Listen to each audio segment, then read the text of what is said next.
चले इस बीच अब रुख करते हैं बिग मार्केट वॉइस की तरफ और बाजार की बिग पिक्चर कैसी है उसी को समझने के लिए आज हमारे मैनेजिंग एडिटर अनुज रूबरू हो रहे हैं निर्मल बांग इंस्टीट्यूशनल इक्विटीज के सीईओ राहुल अरोरा से।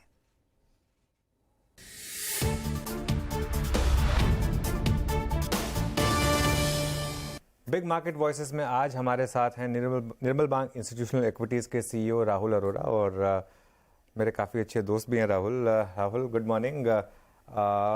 मार्केट में एक वन वे रैली इस समय जो अब अगर हम मार्च से देखेंगे, मार्च लो से तो सबको लगा कि बहुत बड़ी रैली हो गई, लेकिन मैं अभी रिसेंटली सुनील सिंघानिया सर से बात कर रहा था। उन्होंने कहा कि अक्टूबर 2021 में भी हम 18,600 पर थे, तो हम टेक्निकली वहीं पर हैं और 1.5 साल की अर्निंग्स उस बीच में इतनी शानदार रही हैं।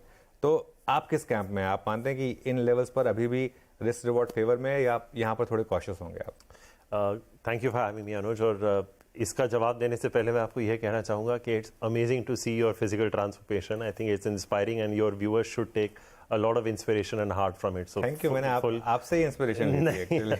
हम दोनों ने नोवाक जोकोविच और नडाल से लिया है, लेकिन but full credit to you for that. But Anuj, I think आपका पॉइंट बहुत वैलिड है, क्योंकि अगर 2 साल से मार्केट इफेक्टिवली कहीं गया नहीं है, 18-20 महीने जैसे आप कह रहे थे, पर एक होता है अनुज, हिस्टोरिकली हमने देखा कि अगर मार्केट किसी रेंज से टूटता है या कोई स्टॉक टूटता है, जिस भी रेंज के on whichever side of the range it breaks out, तो वहाँ जाके थोड़ा नहीं रुकता, फिर थोड़ा री रेट हो जाता है। तो मुझे यही लगता है कि अगर, क्योंकि हम ऑल टाइम हाइज के इतने करीब हैं, अगर ये ब्रेकआउट हो गया तो ये सिर्फ 18,800 या 19,000 पे नहीं रुकेगा। हो सकता है there be an attempt at 20,000 on the Nifty, और लोग शायद इसके लिए तैयार भी नहीं थे कुछ महीने पहले, राइट।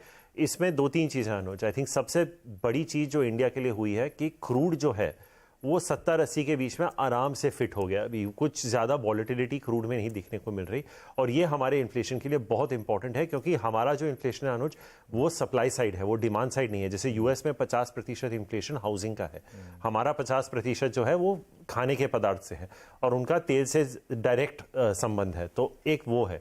दूसरा, आई थिंक जो हेडलाइन इन्फ्लेशन लास्ट आई है WPI की, जो -3.5 और CPI की 4% के आसपास, वो RBI को बहुत कंफर्ट देगी।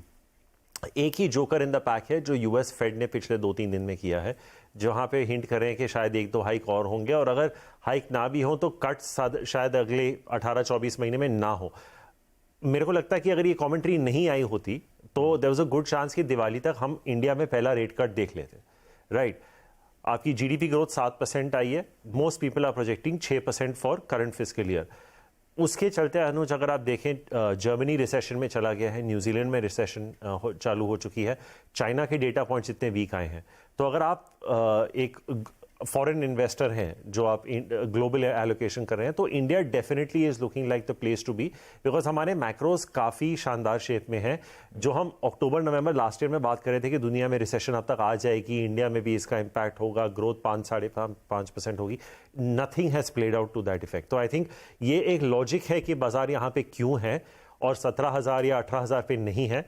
और मुझे लगता है कि कीप योर फिंगर्स क्रॉस्ड कि अगर ये ऑल टाइम हाई टेकआउट हो गया तो ये शायद 20,000 पे एक डार्ट जरूर मारेगा, और बहुत जल्दी मारेगा। बहुत इंटरेस्टिंग। 20,000 मतलब यहाँ से भी करीब और 2,000 पॉइंट की rally.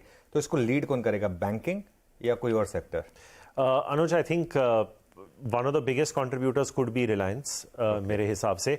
Banking at the margin, because banking में क्या हो रहा है अनुज कि आप आज peak ROA, peak net interest margin, peak asset quality, peak credit growth, सब कुछ पीक चल रहा है। तो अगर आप देखेंगे पिछले 2 क्वार्टर में ICICI बैंक के रिजल्ट्स, मैं उदाहरण के तौर पे दे रहा हूँ, बहुत अच्छे हैं, लेकिन स्टॉक ने कुछ खास किया नहीं है, क्योंकि अब लोग देख रहे हैं कि अगर यहाँ से निम्स कॉन्ट्रैक्ट होंगे या थोड़ी रिटेल पे शायद कोई स्लिपेजेस वगैरह आए एसेट क्वालिटी वगैरह पे, क्योंकि सब कुछ पीक पे चल रहा है।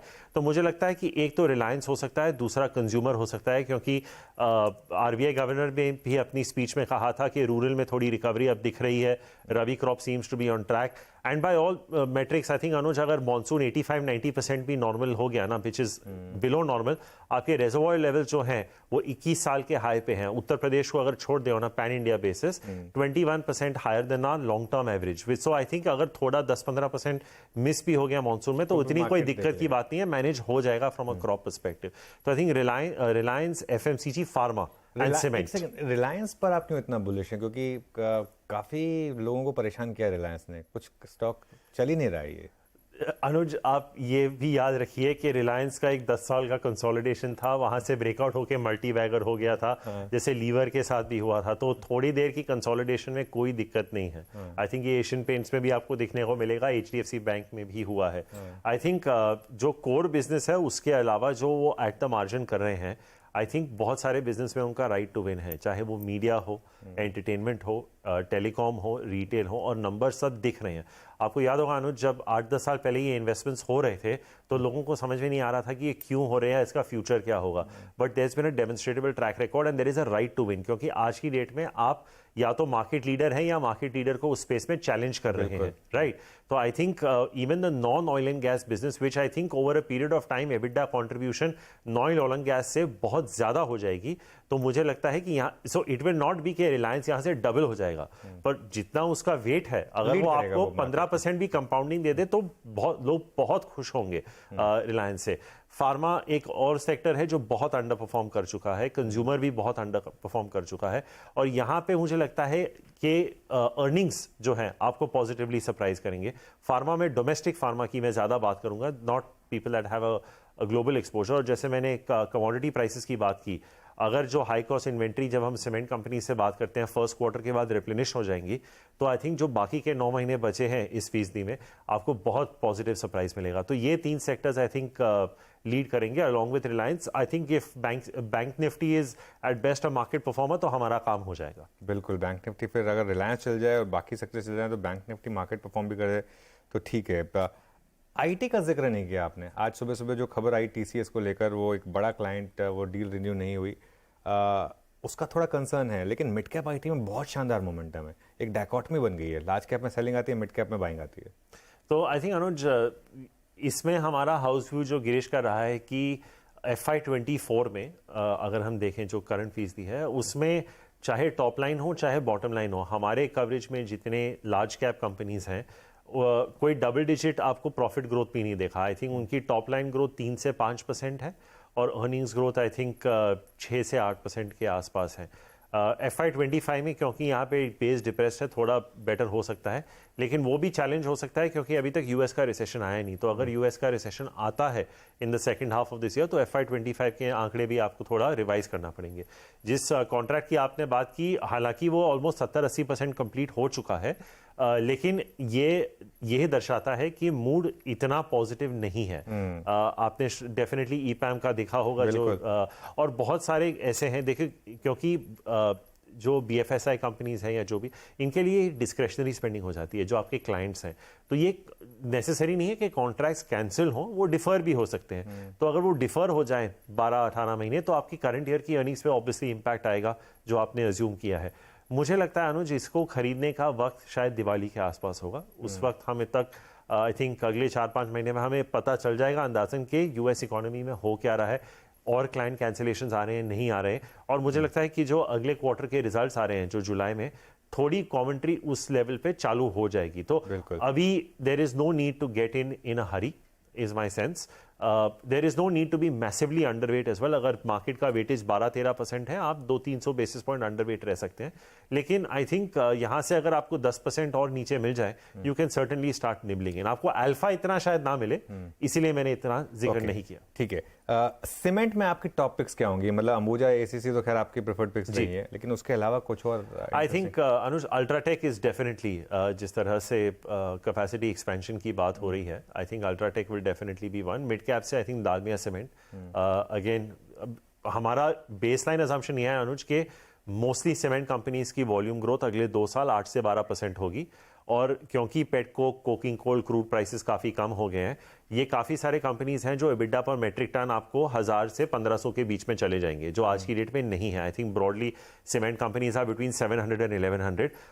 हमारा मानना है कि ये 1000 से 1500 के बीच में हो सकता है। तो I think UltraTech in the large cap, Dalmia in the small cap, mid cap, and I think अगर आप down the market cap change आए तो आप जेके ट्विंस भी देख सकते हैं या बिरला कॉप भी देख सकते हैं। तो आई थिंक अगर सीमेंट में अगर एक पोर्टफोलियो बना रहे हैं तो 2 स्टॉक्स जो आपने जिक्र किया, उनके अलावा ये कुछ 4-5 नाम है जो सीमेंट में हमें लगता है कि अच्छा कर सकते हैं। बहुत शानदार।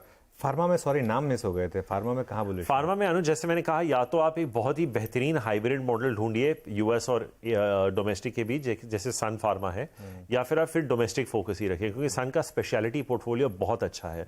अगर आप देखेंगे कि सिकोवा, इलूमिया जो ड्राई आइज और सोरियासिस के ड्रग्स हैं बहुत अच्छा कर रहे हैं, मार्केट शेयर भी गेन कर रहे हैं, लेकिन बहुत सारे इंडियन कंपनीज की इतनी तगड़ी पकड़ नहीं है स्पेशलिटी में जैसे सन की ग्लोबल मार्केट्स में है। तो और सन का डोमेस्टिक बिजनेस भी ठीक है। अगर मैं डोमेस्टिक में देखूं अनुज, तो मुझे लगता है कि Torrent pharma is looking good. Obviously they made one very big acquisition 2000 crore का रिसेंटली, वो इंटीग्रेट होने में थोड़ा समय लगेगा, but I think Torrent is looking good. Ajanta pharma एक हमें लगता है काफी अच्छा नाम हो सकता है। जेवी केमिकल्स और एक रीसेंट लिस्टिंग है अनुज जो करेक्ट होने का नाम नहीं ले रही, वो मैनकाइंड है। आई थिंक अगर वो आपको 1300 के आसपास मिल जाए, 1250-1300 के आसपास, it's a good entry point. तो आई थिंक ये कुछ नाम है, सन, टोरेंट, अजंता, जेबी और मैनकाइंड अगर 1250-1300 पे मिल गया तो आई थिंक वहां पे भी आप एंट्री कर सकते हैं। लिस्टिंग की बात की आपने, आज एक इंटरेस्टिंग लिस्टिंग होने जा रही है आईक्यू की, और बहुत लोग उसको कंपेयर कर रहे हैं डिक्सन के साथ कि क्या ये नेक्स्ट डिक्सन बन सकता है।